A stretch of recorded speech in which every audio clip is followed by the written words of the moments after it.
नौजवान बुड्ढा कहीं का,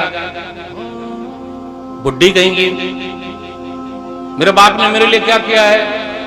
अभी यहां हाथ उठवा लूं तो कितने लोग बोलेंगे सही मेरे बाप ने मेरे लिए कुछ नहीं किया। और बाप को तो कमाना नहीं आता, अगर मैं कमाना शुरू करूंगा तो एक ही दिन में कंपनी का मालिक बन जाऊंगा।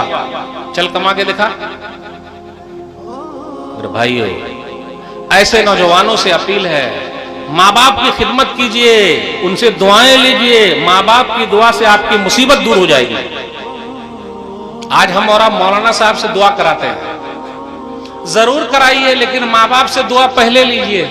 उनकी दुआ की गारंटी है, मौली साहब की दुआ लगेगी न लगेगी वो एक अलग बात है, लेकिन माँ बाप की दुआ लगती है, माँ बाप की बद्दुआ भी लगती है। ऐसे नौजवानों से अपील है जो अपने माँ बाप के साथ गलत तरीके से हैं। दलील सही बुखारी किताबुल मगाजी हदीस नंबर 5974। 3 आदमी का वाकया हम और आप जानते हैं, और इसमें कई नौजवानों के साथ जो हम मिसाल पेश करेंगे, इस हदीस के जरिए आपको बात समझ में आ जाएगी। तीनों के तीनों चले, बारिश हो गई, गार में घुस गए। पता ये चला अकेले सफर मत कीजिए, अकेले सफर मत कीजिए भाई। बहुत सारे लोग अकेले सफर करते हैं, नहीं, साथ में जाइए। कभी कुछ हो जाए तो अल्लाह न करे हो जाए, जाइए। तीनों चले, बारिश हुई, गार में घुसे, गार का मुंह बंद हो गया। अब तीनों जो आपस में मशवरा कर रहे हैं, उनके जमाने में भी नेक लोग रहे होंगे उनके गांव में, तो अल्लाह को बोल सकते थे अल्लाह मेरे गांव के फलाने नेक आदमी है, वो नेक आदमी है, वो नेक आदमी है। भाई, बुजुर्गों की इज्जत करना हम सबकी जिम्मेदारी है। बुजुर्गों की बेइज्जती नहीं कर सकते, कोई भी नहीं कर सकता। उनकी इज्जत करना, उनका एहतराम करना हम सबकी जिम्मेदारी बनती है। तो तीनों ने आपस में क्या कहा, अरे भाई आप लोग हैं, कोई है जिन्होंने नेक अमल किया है, अच्छा अमल किया है, अल्लाह के दरबार में उसी को वसीला लगा देते हैं। अब गौर कीजिएगा, ये 3 काम अगर हम और आप करते हैं तो हमारे लिए मुसीबत खत्म होने की गारंटी है। अगर मौली साहब यहाँ पूछ ले कि हम में से कोई परेशान है, तो शायद ही एक आध आदमी कोई मिलेगा जो ये कहे मौली साहब मैं परेशान नहीं हूं। बात सही है कि गलत है? आए बाबू, बात है समझ। अरे किसी से अगर मौली साहब ये पूछ ले आप लोग परेशान हैं, तो कितने लोग कहेंगे नहीं मुझे कोई परेशानी है, अल्हम्दुलिल्लाह, अल्लाह का शुक्र है, बोलेंगे? नहीं। आइए तीनों का वाक़या। बूढ़े माँ बाप, उसके अंदर क्या लिखा हुआ, शेखान कबीरान। शेखान का माना ही होता बूढ़ा, कबीरान बड़े बूढ़े, बड़े बूढ़े माँ बाप हैं। अरे उन्होंने अपनी पूरी जवानी लगा दी आपको बनाने में, ऊपर उठाने में, जवान करने में, बड़े बूढ़े हो गए, हड्डी अब जवाब दे गई, खत्म, कुछ नहीं कर सकते। वेस्टर्न कल्चर जो है, जो अमेरिका, बर्तानिया, फ्रांस, जर्मनी, वहां वो लोग बूढ़े माँ बाप को सुई दे दे के मार रहे हैं, जानते हैं, जहर दे दे के मार रहे हैं ताकि ये बुढ़ा मर जाए, बुढ़ी मर जाए। क्योंकि बीवी जब से घर पे आ गई है तो बुढ़ा दिखने का नहीं मांगता है, बुढ़ी दिखने की नहीं मांगती, सही है कि नहीं? मार रहे हैं वो लोग। ओल्ड एज होम है, ओल्ड एज होम का मतलब यह है कि सरकार के हवाले छोड़ दिया है माँ बाप को। मियाँ बीवी ऐश कर रहे हैं, माँ बाप को वहां छोड़ दिया। मेरे भाइयों, माँ बाप सबसे बड़ी दौलत है। बाप जन्नत का दरवाजा है, माँ के पांव के नीचे जन्नत है। आप गौर करें, जिस माँ के पांव के नीचे जन्नत है तो उस माँ के सर का मकाम क्या होगा भाई? नौजवानों से अपील है। और बाप जन्नत का दरवाजा है। एक बात याद रखिएगा, बाप एक ऐसी हस्ती है जो अपने मोहब्बत का इजहार भी नहीं कर सकता कि मुझे बच्चों से मोहब्बत है, कभी नहीं।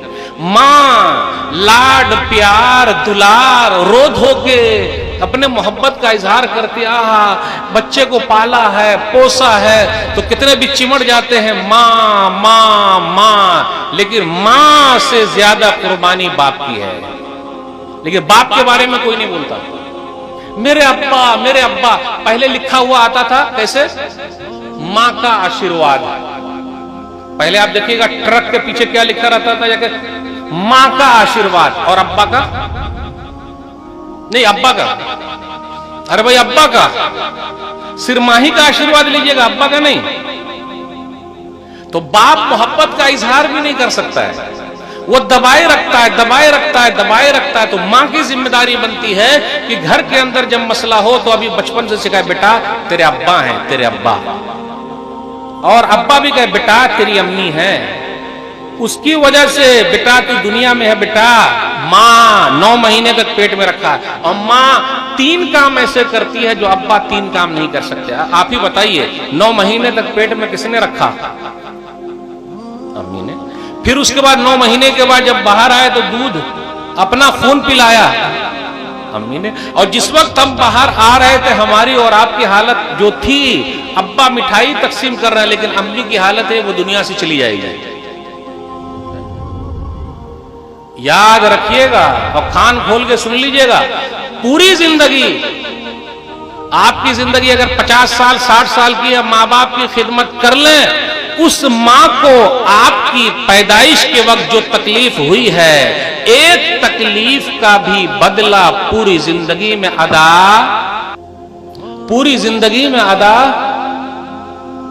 नहीं हो सकता। मेरे माँ बाप बूढ़े थे, मैं बकरियां चराता था, लाता था, दूध दूता था, अपने बच्चों को पिलाता, बाद में पहले माँ बाप को पिलाता था। आज अपने घर में क्या है, अपने यहाँ ज्वाइंट फैमिली है, जेब में छुपा छुपा के कोई देख न ले, पहले अंदर उसके बाद बाहर, समझिए अंदर बाहर हो गया वो इशारा काफी, अंदर बाहर, उधर भी पोटली इधर भी पोटली और सिर्फ किसी को पता ही ना चले। बूढ़े माँ बाप। एक दिन मैं लेट आया, अम्मी सो गई, अब्बा सो गई, ये दोनों सो गए। अब देखिए कभी कभी क्या होता, अब्बा जागते रहते रात भर, उनको नींद नहीं आती और जब उनको घर पे रहना हो ना तो और तकलीफ है उनको, एक मुसीबत से बनी हुई है, पूरी रात जागते, कभी दिन में थोड़ा सा नींद आए, वो जाग रहे हैं, अम्मी जाग रही हैं। लेकिन आज की रात तो ऐसी है कि दोनों सो गए। तो हम और आप होते तो अम्मी उठिए, अब्बू उठिए, या फिर 2-4 बात सुनाते कि अब्बा जल्दी नींद आ गई, क्यों इंतजार करना चाहिए ना जरा, नहीं। और बच्चे जो यतज़ाक़ून, अरबी की इबारत गौर कीजिए कि हमारे बच्चे जो मुंह रगड़ रहे हैं सीधा, लेकिन बेटा तू रगड़, जब तक हम अपने बाप को नहीं पिलाएंगे तुझे नहीं पिला सकते। सुबह तक अल्लाह मैं खड़ा रहा, सुबह जब वही माँ बाप उठे तो उनको पिलाया, फिर बच्चों को पिलाया। अल्लाह तुझे खुश करने के लिए क्या है, मुसीबत से निकाल दे। पत्थर खिसक गया, माँ बाप की खिदमत पे मुसीबत दूर हुई कि नहीं हुई, पत्थर खिसका। इसलिए माँ बाप की खिदमत आप कीजिएगा, अगर आप मुसीबत में हैं तो आपकी मुसीबत खत्म हो जाएगी। कितने लोग क्या करते हैं, माँ बाप के मरने के बाद दूसरों को खिला रहे हैं। अरे भाई जब माँ बाप जिंदा थे तो उनको ही खिलाते, दूसरों को क्यों खिला रहे हैं आप? उनको खिलाइए, उनकी दुआएं लीजिए। सबको बुला के दुआएं लेते हैं, जनाब जी आप दुआ कीजिए, आप दुआ कीजिए, आप दुआ कीजिए।